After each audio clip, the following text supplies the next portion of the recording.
Morning class, कैसे हो आप सभी? आई होप आप अच्छे ही होंगे। तो आज हम स्टार्ट करते हैं इकोनॉमिक्स। तो इकोनॉमिक्स में फर्स्ट चैप्टर हम कंप्लीट कर चुके हैं, तो आज हम पढ़ते हैं सेकंड चैप्टर। तो आज हम इस चैप्टर को कंप्लीट पढ़ेंगे, ठीक है? तो ध्यान से पढ़ना, जो ये टॉपिक है आपका वो आगे के लिए बेस है, ठीक है? तो अब हम पढ़ते हैं कि sources of data.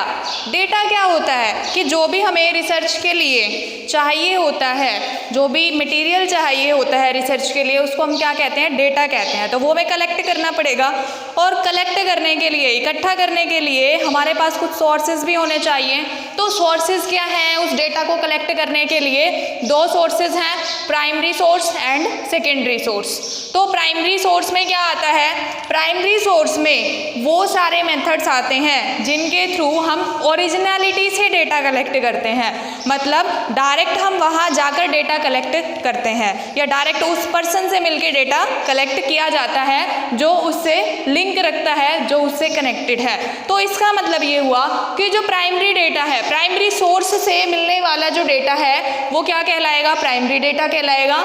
Secondary source से मिलने वाला डेटा क्या कहलाएगा? सेकेंडरी डेटा कहलाएगा। तो प्राइमरी डेटा में जैसे मान लिया कि हमें किसी डेटा में बहुत ही ज़्यादा एक्यूरेसी की ज़रूरत है, तो हम किसी और को क्यों भेजेंगे वो डेटा कलेक्ट करने के लिए? क्यों? हमें पता है कि हमसे ज़्यादा एक्यूरेट उसको कोई और कलेक्ट नहीं कर सकता, ठीक है? क्योंकि हम उस चीज़ की स्टडी कर रहे हैं, हम उस पर्सन के पास जाएंगे या उस जगह पर जाएंगे, इन्वेस्टिगेशन की जगह पे जाएंगे और उस डेटा को कलेक्ट करेंगे। अब वो जो डेटा हम कलेक्ट कर रहे हैं, जब हम खुद जाकर उसको कलेक्ट कर रहे हैं तो उसमें सबसे ज़्यादा एक्यूरेसी होगी, सबसे ज़्यादा वो ओरिजिनल माना जाएगा, और उसमें बायसनेस भी कम होगी, ठीक है? तो इसलिए उसको क्या कहा जाता है? प्राइमरी डेटा या प्राइमरी सोर्स कहा जाता है। प्राइमरी सोर्स से जो डेटा मिलता है वो हमारा क्या हो जाता है? प्राइमरी डेटा हो जाता है। सेकेंडरी सोर्स क्या है? सेकेंडरी सोर्स का मतलब है कि एक डेटा पहले किसी ने कलेक्ट कर लिया है, ठीक है? पहले कोई बंदा यूज़ कर चुका है, फिर हम यूज़ कर रहे हैं। इसका मतलब सेकेंडरी सोर्स हो गया second hand source. Second hand का मतलब है कि उसको पहले कोई और यूज़ कर चुका है, अब क्या है कि हम यूज़ करेंगे, ठीक है? जैसे मान लिया रेलवे का डेटा है, तो रेलवे वालों ने क्या किया? उस डेटा को कलेक्ट कर लिया। अब हमें अपने न्यूज़पेपर में देना है वो डेटा, तो हम क्या करेंगे? रेलवे वालों से वो डेटा मंगवाएंगे और अपने न्यूज़पेपर में पब्लिश कर देंगे, ठीक है? तो इसका मतलब ये हुआ कि जब रेलवे वालों ने वो डेटा कलेक्ट किया होगा तो उसका यूज़ भी किया होगा। अब यूज़ कर लिया है, तो जब हम यूज़ करेंगे तो हमारे लिए वो क्या हो जाएगा? Second hand. तो प्राइमरी जो सोर्स है वो रेलवे वालों के लिए तो वो ही डेटा प्राइमरी हो गया, और हमारे लिए वही डेटा क्या हो गया? सेकेंडरी हो गया। तो इसका मतलब ये हुआ कि डेटा वही है, डेटा सेम है, किसी के हाथों में वो डेटा क्या है? प्राइमरी है, तो किसी के हाथों में वो डेटा सेकेंडरी हो जाता है, ठीक है? अब मान लिया कि आप सभी की क्लास बैठी है, तो यहाँ पे मान लिया कितने स्टूडेंट हैं?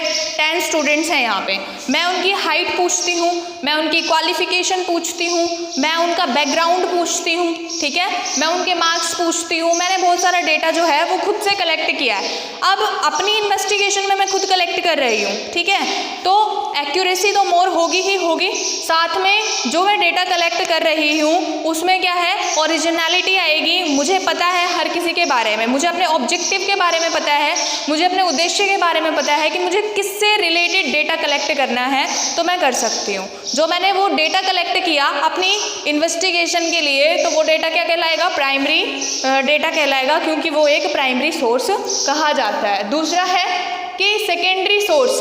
अगर दूसरे क्लास के टीचर आते हैं, वो कहते हैं कि आपकी क्लास के जो डेटा आपने कलेक्ट किए थे वो हमें दे दीजिए, हमें उनका यूज़ करना है।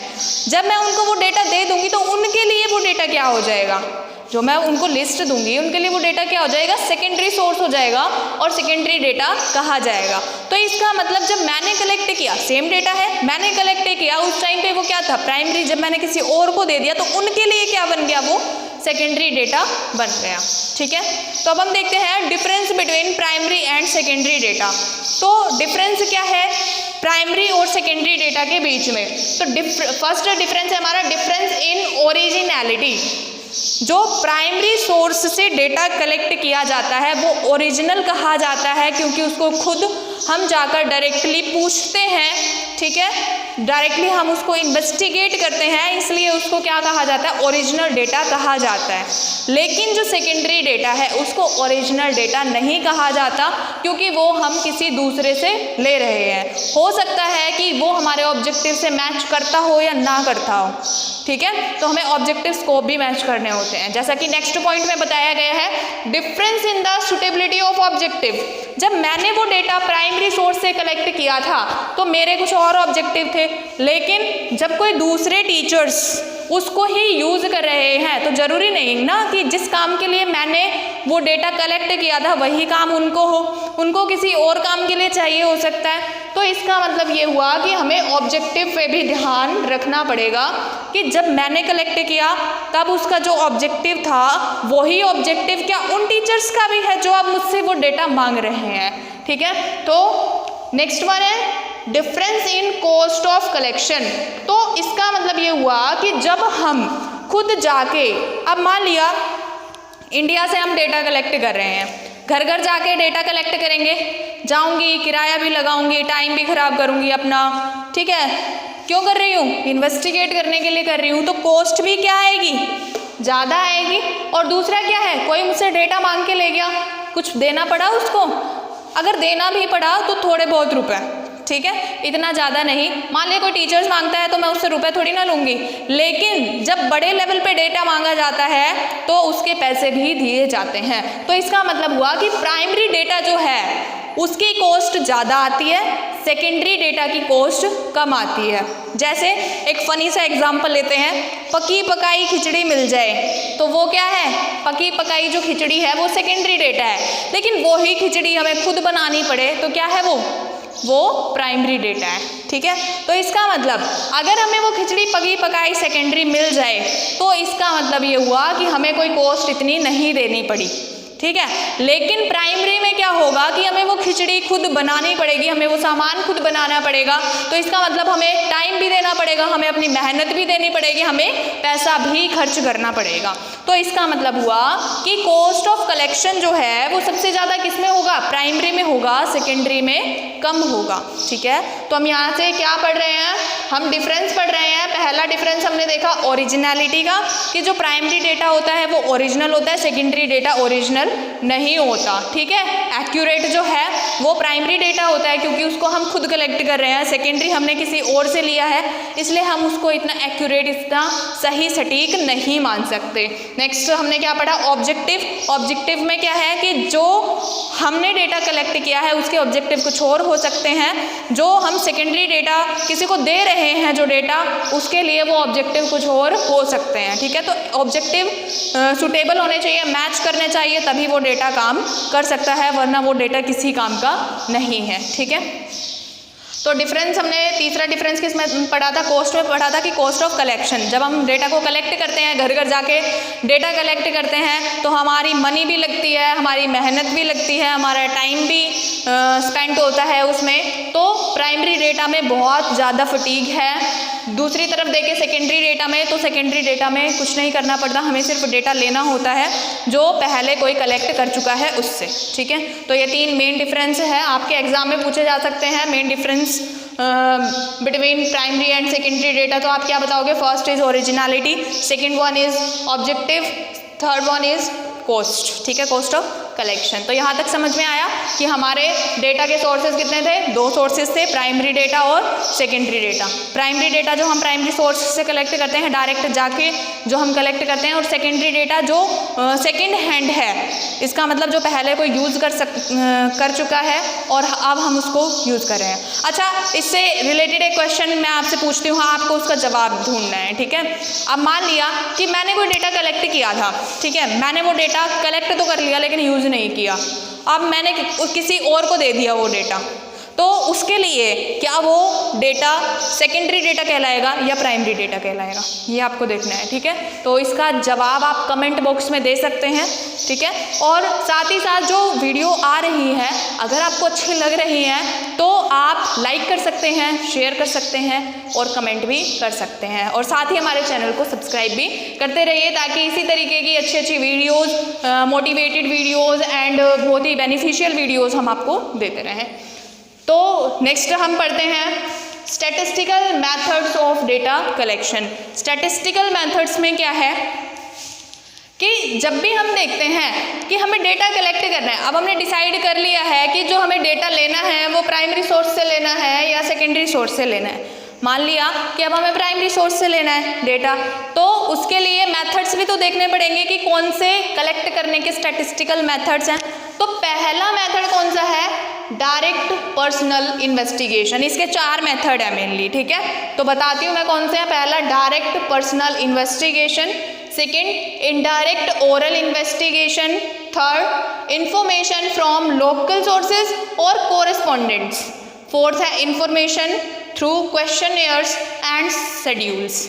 ठीक है, अब जो फर्स्ट हम देखते हैं वो है डायरेक्ट पर्सनल इन्वेस्टिगेशन। नाम से ही पता चल रहा है डायरेक्ट। डायरेक्ट का मतलब हम डायरेक्टली जाके क्या कर रहे हैं? कलेक्ट कर रहे हैं। फिर है पर्सनल, पर्सनली जाकर, ठीक है, डायरेक्ट उनसे मिल रहे हैं, पर्सनली उनसे खुद बात करके हम डेटा कलेक्ट कर रहे हैं। इन्वेस्टिगेशन मतलब इन्वेस्टिगेट कर रहे हैं। जैसे मान लिया कि पुलिस किसी के घर जाती है, किसी ने कोई मर्डर किया, ठीक है, मर्डर करने के बाद पुलिस उनके घर आई, जिसके ऊपर शक था तो उससे क्या किया? डेटा को कलेक्ट किया गया, ठीक है, तो डायरेक्टली उससे जाके पूछा, तो डायरेक्ट पर्सनल इन्वेस्टिगेशन मतलब जिससे वो रिलेटेड है। किसान है, किसान क्या बोता है?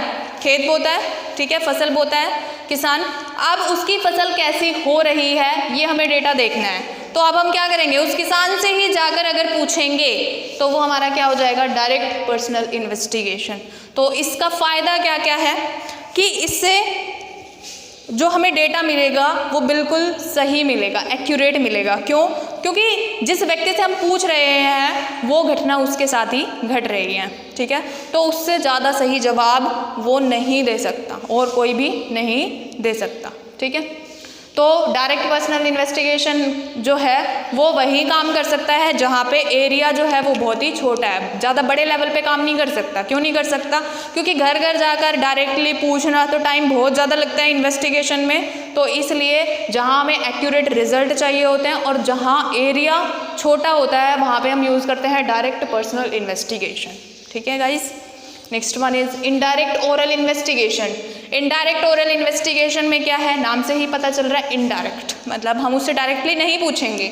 ओरल मतलब बोलकर पूछेंगे, इन्वेस्टिगेशन मतलब इन्वेस्टिगेट करेंगे। तो देखते हैं इसमें क्या है कि जो इनडायरेक्ट है, इनडायरेक्ट का मतलब हुआ कि जिसके साथ वो केस हो रहा है उससे नहीं पूछेंगे, उससे रिलेटेड कोई पर्सन है उससे पूछेंगे, ठीक है। जैसे एक फैक्ट्री है, फैक्ट्री में 1000 वर्कर जो हैं वो काम कर रहे हैं, उनकी डिटेल हम वर्कर से अगर पूछते तो वो कौन सा हो जाता? Direct personal investigation. वर्कर की रिपोर्ट वर्कर से ही अगर पूछेंगे तो डायरेक्ट पर्सनल इन्वेस्टिगेशन। अगर वर्कर्स की रिपोर्ट वर्कर से ना पूछ के किससे पूछ रहे हैं? उस कॉन्ट्रैक्टर से पूछ रहे हैं, उस ठेकेदार से पूछ रहे हैं, ठीक है, तो जो उन सब का रिकॉर्ड रखता है तो वो हो गया इनडायरेक्ट ओरल इन्वेस्टिगेशन, ठीक है। एक व्यक्ति है, उसने किसी का मर्डर कर दिया है या चोरी करके आया है कहीं से, उससे नहीं पूछेंगे, उसकी फैमिली से पूछेंगे, उसके फ्रेंड्स से पूछेंगे, ठीक है। और जिससे भी पूछा जाएगा उसको क्या कहा जाएगा? विटनेस कहा जाएगा। क्या कहा जाएगा? विटनेस कहा जाएगा। तो वो क्या कहलाएगा? Indirect oral investigation. तो अब अगर बात कही जाए कि विटनेस किस में यूज़ किया जाता है, तो विटनेस यूज़ किया जाता है इनडायरेक्ट ओरल इन्वेस्टिगेशन में, ठीक है। Next one is information from local sources और कोरेस्पॉन्डेंट्स। तो इंफॉर्मेशन हमें किससे चाहिए? जो लोकल सोर्सेज है। अब हम क्या करते हैं? न्यूज़ चैनल आपने देखे होंगे, ठीक है, तो न्यूज़ चैनल में अगर हम यहीं का देखते हैं, रेवाड़ी का देखते हैं, तो रेवाड़ी में क्या है कि जो न्यूज़ चैनल वाले हैं, मान लिया आज तक वालों को देखते हैं, तो आज तक वालों ने रेवाड़ी में अपने कोरेस्पॉन्डेंट्स अपॉइंट किए हुए हैं, ठीक है, कि आपको यहाँ की खबर हमारे पास पहुँचानी है, ठीक है, समझ आया। तो लोकल सोर्सेज मतलब लोकल सोर्स हो गया अपने आसपास के एरिया में, हर एरिया में क्या अपॉइंट कर रखे हैं? कोरेस्पॉन्डेंट्स। तो वहाँ की न्यूज़ हमें कौन देते रहते हैं? ये कोरेस्पॉन्डेंट्स देते रहते हैं। इन्वेस्टिगेशन तो मान लिया मैं आज तक से जुड़ी हूँ, ठीक है, आज तक की मैं हेड हूँ, तो मुझे अब मैं हर जगह जाके मैं तो मतलब न्यूज़ कलेक्ट नहीं कर सकती, मैं तो डेटा कलेक्ट नहीं कर सकती, तो मुझे क्या करना पड़ेगा? हर एरिया को अगर कवर करना है, बड़े एरिया को अगर कवर करना है, तो हमें क्या करना पड़ेगा? हमें कॉरेस्पॉन्डेंट्स अपॉइंट करने पड़ेंगे जो कि हमारे पास न्यूज़ पहुंचाते रहें, ठीक है। तो आप जब ये न्यूज़ पहुंचाएंगे तो अब वो इन्वेस्टिगेशन तो मैं कर रही हूँ, तो मेरे लिए तो प्राइमरी डेटा ही हो गया वो, ठीक है। हालांकि ये मुझे दे रहे हैं लेकिन इनको भी अपॉइंट किसने किया, मैंने ही अपॉइंट किया, तो ये सेकेंडरी थोड़ी ना हुआ। अगर जो काम मैं कर रही हूँ या मेरे द्वारा अपॉइंट किए हुए लोग कर रहे हैं तो वो भी क्या कहलाएंगे, आपके डायरेक्टली या प्राइमरी सोर्सेज कहलाएंगे, ठीक है। उसके बाद आता है आपका information through questionnaires and schedules. Information हमें चाहिए लेकिन किसके थ्रू, क्वेश्चनएयर के थ्रू। मतलब एक प्रश्नावली बनाई जाती है, एक क्वेश्चन का एक पेज बनाया जाता है, एक लिस्ट बनाई जाती है क्वेश्चन की, और फिर उन क्वेश्चन को पूछा जाता है लोगों से, ठीक है। तो इसमें दो मेथड है हमारे, कौन कौन से हैं, मेलिंग मेथड और इन्यूमरेटर मेथड। मेलिंग मेथड में क्या होता है कि हम मेल कर देते हैं, जो हम एक क्वेश्चनएयर बनाते हैं ना, एक क्वेश्चन जैसे मान लिया 10 या 15 क्वेश्चन है, एक पेज में लिखे हुए हैं 10-15 क्वेश्चन, ठीक है, उसको ईमेल के थ्रू हम क्या करते हैं, लोगों के पास भेज देते हैं। जब हम लोगों के पास भेजते हैं तो उसके साथ ही एक लेटर भी लिखते हैं जिसमें उसमें बताया जाता है, जिस लेटर में, कि ये जो हम सर्वे कर रहे हैं, जो हम इन्वेस्टिगेशन कर रहे हैं, उसका ऑब्जेक्टिव क्या है, क्यों हम इन्वेस्टिगेशन कर रहे हैं। और साथ में ये भी बताया जाता है कि इस क्वेश्चनएयर को, इस प्रश्नावली को आप भरिए, आपने जो भी हमें इन्फॉर्मेशन दी है हम उसको सीक्रेट रखेंगे, ठीक है, हम किसी को नहीं बताएंगे, हम उसको सीक्रेट रखेंगे, ये उनको कहा जाता है। और रिक्वेस्ट भी की जाती है कि जो ये क्वेश्चनएयर है अगर आपके पास पहुंच गया है तो प्लीज़ आप इसको भरकर वापस रिटर्न भी कीजिए, वापस भेजिए, ठीक है। तो मेलिंग मेथड समझ आया कि हम क्वेश्चनएयर को मेल करते हैं ताकि वो लोग भर सकें उसको, ठीक है। दूसरा मेथड, फोर्थ का ही दूसरा मेथड है इन्यूमरेटर मेथड। इन्यूमरेटर मेथड में है कि जैसे क्वेश्चनएयर में तो जो पर्सन उससे रिलेटेड है वो खुद भर रहे हैं, और इन्यूमरेटर में क्या है कि खुद जाकर जो लोग भर रहे हैं, अब मान लिया मैं इन्वेस्टिगेशन कर रही हूँ, मैं खुद जाती हूँ और वो डेटा भरती हूँ, जो प्रश्नावली है, मैं गई, ठीक है, मिस्टर एक्स के पास गई, हाँ जी आपकी इनकम कितनी है, वो कहता है 1 लाख रुपए, तो मैंने उस क्वेश्चनएयर में खुद भर दिया 1 लाख रुपए। हाँ जी आपके कितने बच्चे हैं, जी 2 बच्चे हैं, मैंने भर दिया कि इनके 2 बच्चे हैं। तो मैं इन्वेस्टिगेशन कर रही हूँ, मैं अगर खुद जाऊँ या फिर मैं कोई हायर करती हूँ, मैं कोई अपॉइंट करती हूँ, तो वो क्या कहलाता है, इन्यूमरेटर कहलाता है। जो अपॉइंट किया जाता है वो इन्यूमरेटर कहा जाता है उसको, और उसको क्या ट्रेनिंग दी जाती है कि आपको ये क्वेश्चनएयर कैसे भरवाना है, आपको क्या क्वेश्चन पूछने हैं, ठीक है। तो इसलिए जो क्वेश्चनएयर भरवाया जाता है, जो इन्यूमरेटर क्वेश्चनएयर भरता है उसको तो क्या कहा जाता है, शेड्यूल, और जो वो व्यक्ति खुद भरता है उसको क्या कहा जाता है, क्वेश्चनएयर कहा जाता है। दोनों में बस इतना ही डिफरेंस है। तो समझ आया ये कि शेड्यूल क्या है। तो इसमें हमें ये देखना होता है कि अगर क्वेश्चनएयर हम उसके पास ही भेज रहे हैं, किसके पास भेजना होता है, जो एजुकेटेड है, ठीक है। क्यों इसको हम उसके पास क्यों भेज रहे हैं, जो एजुकेटेड है, वो इसलिए भेज रहे हैं जब हम किसी एजुकेटेड पर्सन के पास वो क्वेश्चनएयर देंगे तो वो भर के ही भेजेगा, ठीक है। और शेड्यूल कहाँ काम आते हैं, इन्यूमरेटर मेथड जो है वो कहाँ काम आता है, जहाँ पे लिटरेसी रेट जो है वो कम है, ठीक है, पढ़े लिखे लोग कम है, तो इसलिए वो पढ़े लिखे नहीं है, इसलिए क्या होगा, हमें वो खुद भरना पड़ेगा, इन्यूमरेटर को खुद भरना पड़ेगा। समझ आया। आगे चलते हैं, कलेक्शन ऑफ सेकेंडरी डेटा। जो सेकेंडरी डेटा है उसको कैसे कलेक्ट किया जाएगा, तो 2 सोर्सेज है, पब्लिश्ड सोर्सेज और अनपब्लिश्ड सोर्सेज। तो जो भी सेकेंडरी डेटा है वो या तो आपको पब्लिश मिलेगा, या तो न्यूज़पेपर में होगा, वहाँ से आप ले सकते हो, या फिर किसी गवर्नमेंट पब्लिकेशन होते हैं उनसे ले सकते हो डेटा, या फिर सेमी गवर्नमेंट पब्लिकेशन होते हैं, ट्रेड एसोसिएशंस होते हैं, वहाँ से आप डेटा कलेक्ट कर सकते हो। तो जो भी आप डेटा पब्लिश्ड सोर्स से कलेक्ट करोगे तो वो क्या होगा, आपका पब्लिश्ड सोर्सेज। और दूसरे होते हैं कि कुछ डेटा पब्लिश नहीं किए जाते, वो सिर्फ सेल्फ यूज़ के लिए होते हैं, उनको पब्लिश नहीं किया जाता किसी में भी, तो उनको क्या कहा जाता है, अनपब्लिश्ड सोर्सेज। वो पब्लिक के लिए नहीं होते हैं इसलिए उनको पब्लिश नहीं किया जाता है, ठीक है। जैसे मान लिया पब्लिश्ड सोर्सेज में क्या है, पब्लिश्ड सोर्सेज जर्नल है, पेपर्स हैं, उनमें पब्लिश किए जाते हैं। कोई रिसर्च की जाती है उसको न्यूज़पेपर में दिखाया जाता है कि इस बंदे ने ये रिसर्च किया है, तो वो भी डेटा पब्लिश है, ठीक है। भारत की जनगणना हुई, पब्लिश होती है, तो ये भी क्या है, पब्लिश्ड सोर्सेज है, ठीक है। तो पब्लिश्ड सोर्सेज हमें हेल्प करते हैं किस लिए, कि हम अपनी स्टडी में सेकेंडरी डेटा को यूज़ कर सकें। Next one is qualities of a good questionnaire. Wow, कितना अच्छा क्वेश्चन है कि पेपर में बहुत पूछा जाता है कि क्या क्वालिटीज हैं अच्छे क्वेश्चनेयर को तैयार करने की। तो पहला है लिमिटेड क्वेश्चंस, कि क्वेश्चनेयर जो प्रश्नावली तैयार कर रहे हैं उसमें इतने सारे क्वेश्चन नहीं होने चाहिए कि जिससे पूछ रहे हैं वही बोर हो जाए, वो ही इंटरेस्ट ना ले। जो क्वेश्चन है वो थोड़े होने चाहिए, ठीक है, और जो क्वेश्चन है वही होने चाहिए जो इम्पोर्टेंट क्वेश्चन है, ठीक है। दूसरा है हमारा सिंप्लिसिटी, जो क्वेश्चन है वो सिंपल होने चाहिए क्वेश्चनेयर में। मान लिया कोई भर रहा है क्वेश्चनेयर, उसको ही समझ नहीं आ रहा, ठीक है, या हम जिससे क्वेश्चन पूछ रहे हैं उसको समझ नहीं आ रहा, तो क्या फ़ायदा है ऐसे क्वेश्चनेयर का। तो इसका मतलब ये हुआ कि कम क्वेश्चन होने चाहिए और साथ में सिंपल होने चाहिए क्वेश्चन, ठीक है। अब सिंपल से मतलब, अब मैंने पूछा कि आपकी मंथली सैलरी कितनी है, तो उसने कहा कि 37,700 है मेरी मंथली इनकम। अच्छा, साल में कितनी हो जाती है फिर, तो उसको कैलकुलेशन करनी पड़ेगी ना भाई, 12 से गुना करना पड़ेगा उसको कि साल में उसको कितनी मिलती है, ठीक है। तो ऐसे ही हमें कैलकुलेशन वाले जो क्वेश्चंस है वो नहीं पूछने, उनको अवॉइड करना है, कैलकुलेशन इन्यूमरेटर खुद करे, ठीक है। थर्ड है प्रॉपर ऑर्डर, जो क्वेश्चन का ऑर्डर है वो प्रॉपर होना चाहिए। आप जैसे हम किसी से पूछते हैं कि हमने पूछ लिया कि एक बहुत ही फ़नी सा किस्सा मुझे याद आ रहा है कि हमने पूछा क्या आपकी शादी हो गई है, तो जिस बंदे से पूछा उसने कहा नहीं। फिर हम उससे पूछते हैं आपके कितने बच्चे हैं, अरे शादी नहीं हुई तो बच्चे कहाँ से, ठीक है, नहीं ना। तो इसलिए प्रॉपर ऑर्डर होना चाहिए, कौन सा क्वेश्चन कब पूछना है। भाई शादी नहीं हुई तो अगला क्वेश्चन तो बनता ही नहीं है, ठीक है ना। अब हम कहें कि आपके कितने बच्चे हैं, तो वो कहता है एक भी नहीं है, ठीक है। फिर हम कहते हैं कि कौन सी क्लास में पढ़ते हैं, जब है ही नहीं तो कौन सी क्लास में पढ़ेंगे, ये कोई क्वेश्चन थोड़ी ना हुए।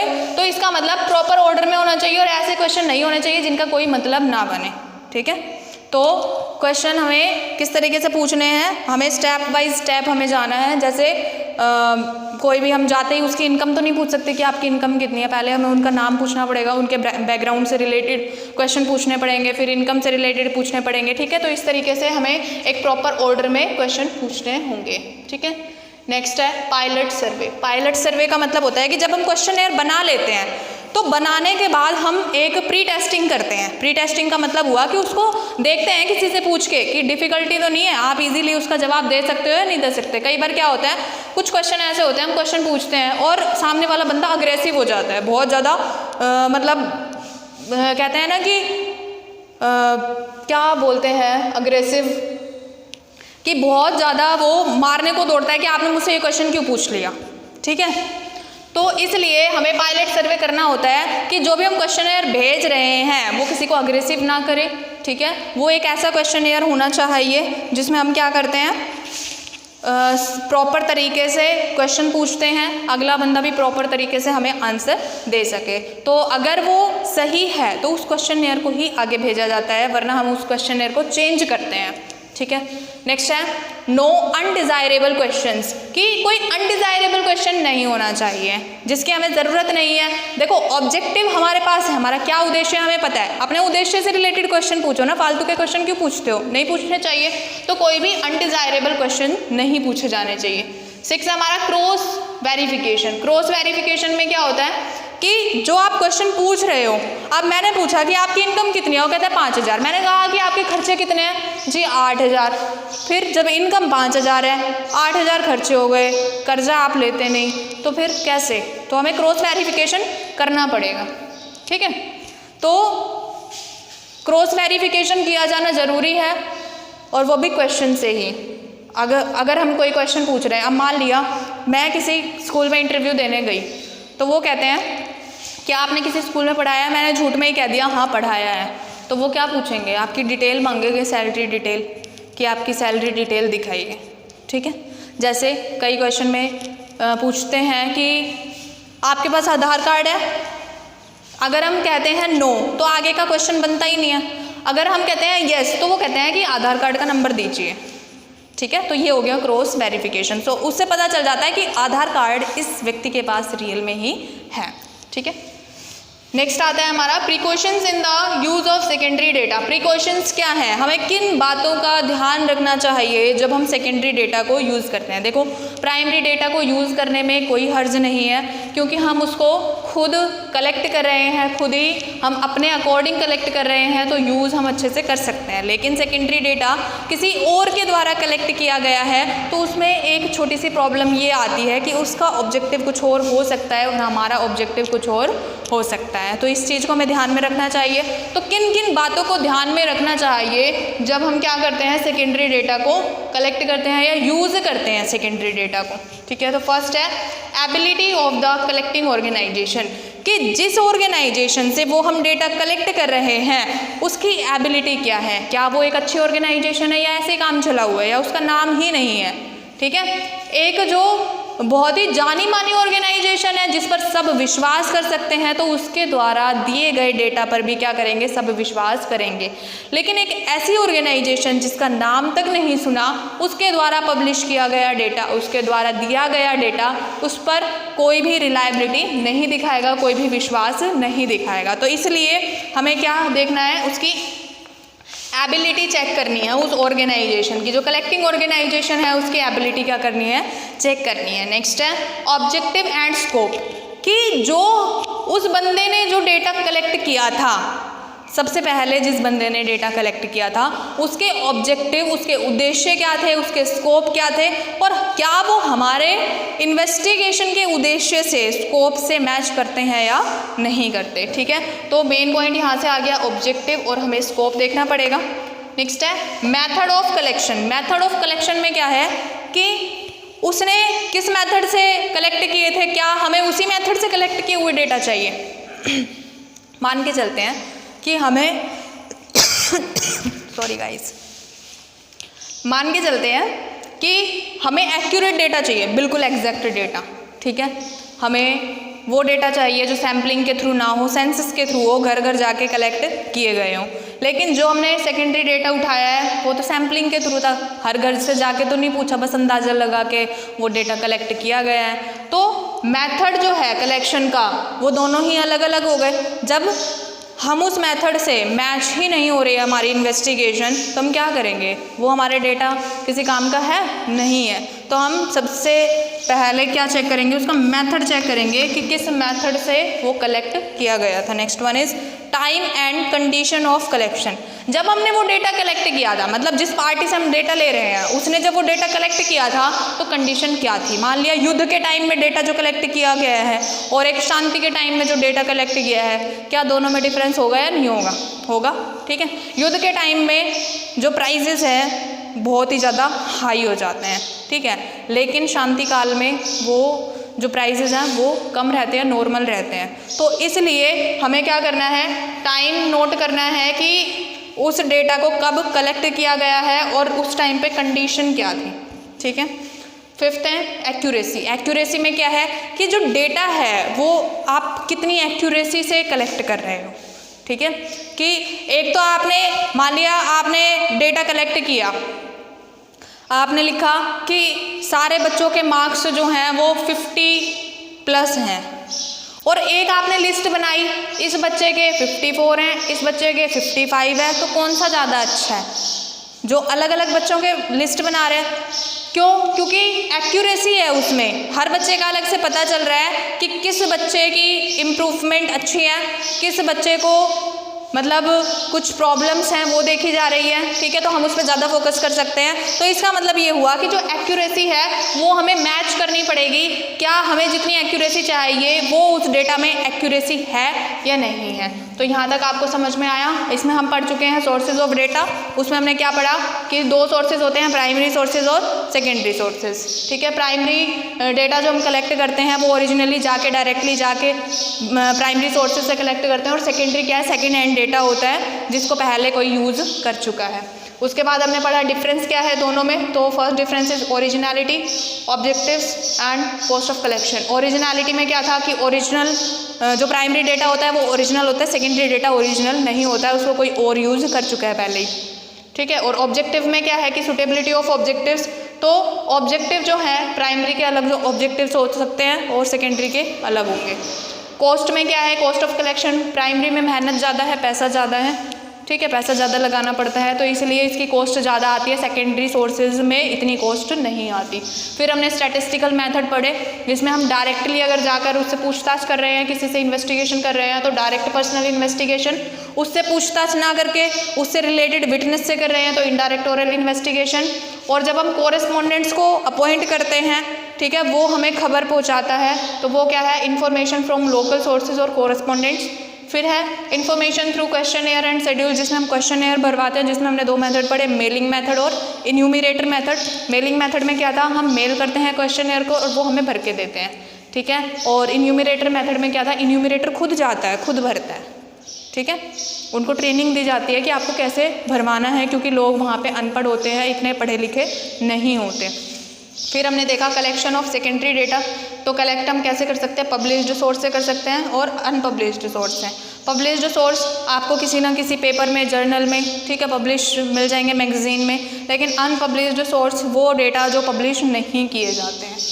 फिर हमने क्वालिटीज़ पढ़ी कि क्वेश्चन जो है वो हमारे लिमिटेड होने चाहिए, सिंपल होने चाहिए, प्रॉपर ऑर्डर में होने चाहिए, उनका पायलट सर्वे प्री टेस्टिंग होनी चाहिए और कोई भी अनडिज़ायरेबल क्वेश्चन नहीं होना चाहिए। क्रॉस वेरिफिकेशन होना चाहिए। क्रॉस वेरिफिकेशन में क्या है कि आपको पता चल जाता है कि ये व्यक्ति सच बोल रहा है या झूठ। प्रिकॉशंस में क्या है, प्रिकॉशंस में वो सारी बातें ध्यान में रखनी होती है जो हम सेकेंडरी डेटा यूज़ करते टाइम रखते हैं।